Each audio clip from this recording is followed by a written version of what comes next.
I think sheet pan recipes might just be the easiest, most versatile meal for busy home cooks. But it seems like so few people make them, and I think the problem is you just don't know any good recipes. Well, I have two amazing one sheet pan meals that are high on protein, come together quickly, and they both come with delicious sauces that pair perfectly with it. And I'll also put together an easy formula you could follow, so if you want to make any adjustments or make your own sheet pan recipes, you could do it at home. First, we have a Greek-inspired chicken sheet pan with a delicious tzatziki sauce. We're gonna head on over to our oven, setting it to 400 degrees Fahrenheit, and we're gonna load in our sheet tray as well. I'll next grab 4 Yukon Gold potatoes, but we have a problem. I don't know who decided to individually label each potato with these annoying to peel off stickers, but we're enemies now. Now, after washing our potatoes, I'm just gonna cut them into manageable bite-sized little chunks, and then we're gonna throw them into a bowl and toss in about 1 tablespoon's worth of olive oil, 1 teaspoon's worth of salt, trust me, they could take the salt, and about 2 tablespoons of Greek seasoning. Now, you can use store-bought Greek seasoning, or you could make your own. All you have to do in a small container is toss in 2 teaspoons of dried basil, 2 teaspoons of dried oregano, 2 teaspoons of granulated onion powder, 2 teaspoons of granulated garlic powder. Grab about 1 tablespoon's worth of Italian parsley, and then we're just gonna mince it with our knife nice and small. And you're also gonna grab about 1 tablespoon's worth of dill, giving it a nice mincing as well and tossing it in with the rest of the ingredients. Now you're gonna mix everything together, and now this is your Greek seasoning. Back to our pot, we're gonna mix our potatoes and our seasoning nice and thoroughly, and everything should be beautifully covered nice and evenly. Next, we're gonna grab our chicken.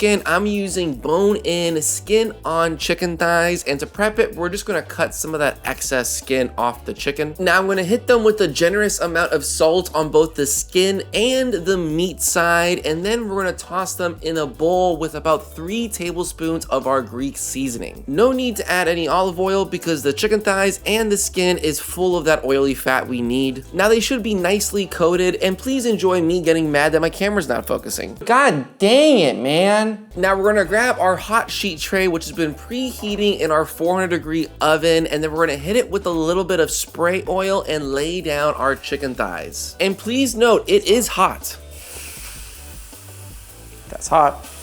I'm also gonna lay down our potatoes as well, trying not to overcrowd the pan, and then we're gonna throw this back in the oven for 25 minutes. In the meantime, let's get to work on prepping our veggies. I'm gonna grab 1 bunch of broccolini, and I'm just gonna cut off the broccolini part from the stem. You can 100% chop up the stems and include it as well. They actually taste pretty good. It's actually not that bad.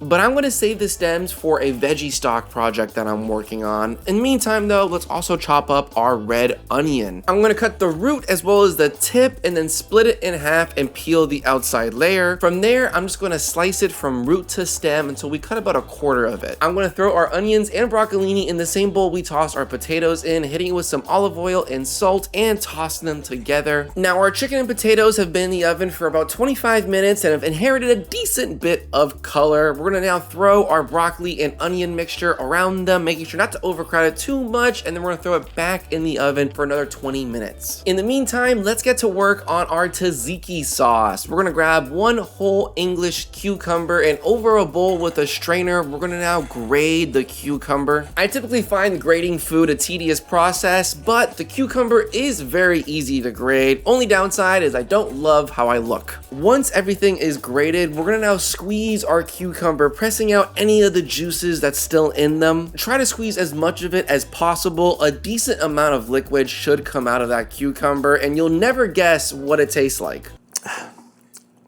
Tastes like cucumber.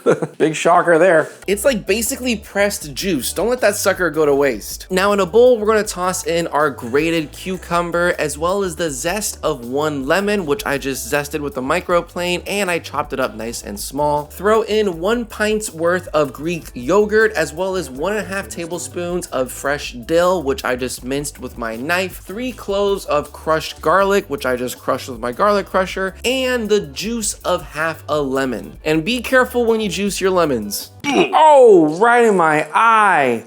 Oh, Oh my God, that couldn't have been any perfect in my eye. And this ingredient's not traditional, but I'm gonna crumble in half a cube of feta cheese, about 4 ounces. Hit it with a pinch of salt as well as some freshly grated black pepper. Mix all those ingredients together, and now you have an amazing tzatziki sauce, which will pair perfectly with our sheet pan. Speaking of our sheet pan, it's been in the oven for an additional 20 minutes, and as you can see, it's developed a nice, beautiful color. The chicken and potatoes are fully cooked. I'm gonna dollop a little bit of our Greek tzatziki on it, as well as decorate it with some lemon and Italian parsley. And now this is your 1 sheet pan Greek chicken tzatziki. If you'd like to be a little bit more efficient with it, I'd recommend using 2 sheet pans, one for the chicken and potatoes and the other one for the veggies, and that way you could crowd it a little bit more so you get more veggies out of it. But this tastes absolutely phenomenal, and I will be eating this all week. Next, we have a miso salmon recipe that has a miso sauce. And if you're liking this video so far, I would greatly appreciate it if you could please hit the like and subscribe button. First thing we're gonna do is head on over to our oven and set it to 400 degrees convection bake and throw our sheet pan in there once again. Now I'm gonna grab 3 sweet potatoes and I'm gonna cut off both the tips and split it in half. Do not split it in half like this.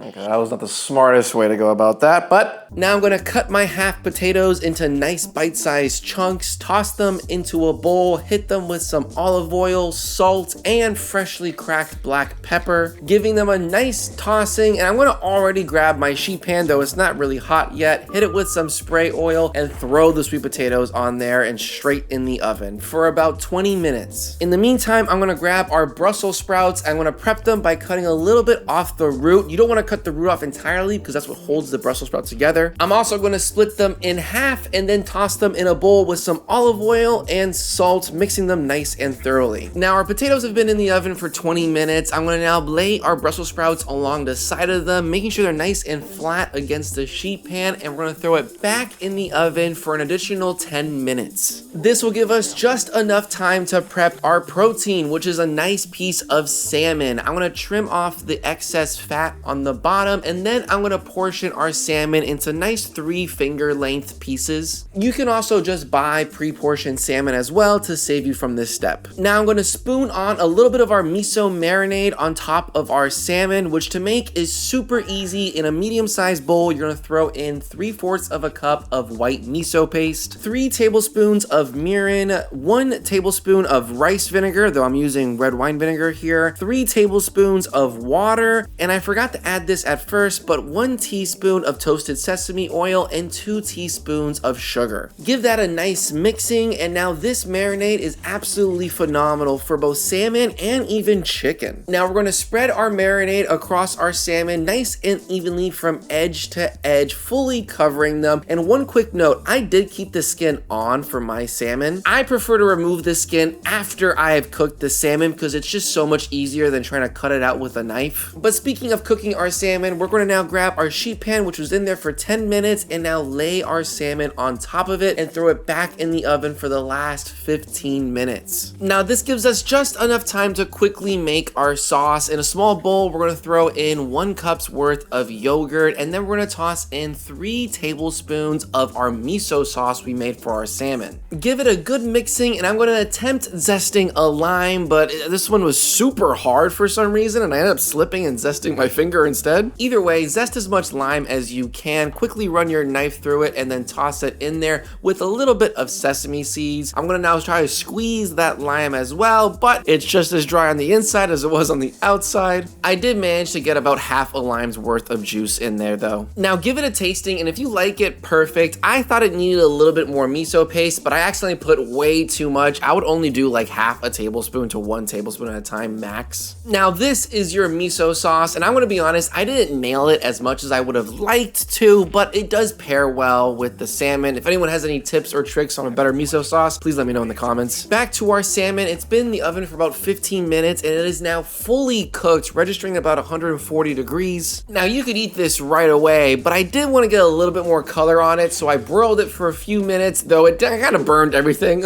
unfortunately. That's okay though. I'm just gonna decorate it the best I can, and now this is your 1 sheet pan salmon meal. meal. It's got everything I would want in a one sheet pan meal, tastes absolutely phenomenal. The sweet potatoes and the Brussels pair perfectly with that miso-y salmon. And again, if you want to be a little bit more efficient, I would use 2 sheet pans, one for just the potatoes and the other one for the veggies and the salmon since they cook a little quicker. So what is this formula I'm using? Well, it starts with a filling starchy carb. So think about potatoes, rice, or beans. Next, we have a healthy green, specifically a vegetable. You gotta eat them. So in our case, we use broccoli as well as asparagus, but you can use whatever veggies you prefer the most. After that, you now need a nutritional protein. So for our examples, we use chicken as well as salmon, and you guessed it, you could just use whatever protein you wanna use at that time. And the last part, which is the most important for me, is a nice sauce. So you could just spread across the food and make it easier to put it all down. So in these recipes, I used a lot of yogurt in them, but you could also use healthier versions like low-fat yogurt, or you could go the other way and use more unhealthy versions like mayo. Now this is the formula I used for my own personal sheet pan creations. Feel free to experiment with them how you'd like and make your own. And if you liked this sheet pan recipe, well then you gotta check out this one pot recipe video here. Thank you so much for watching, and please hit the like and subscribe button.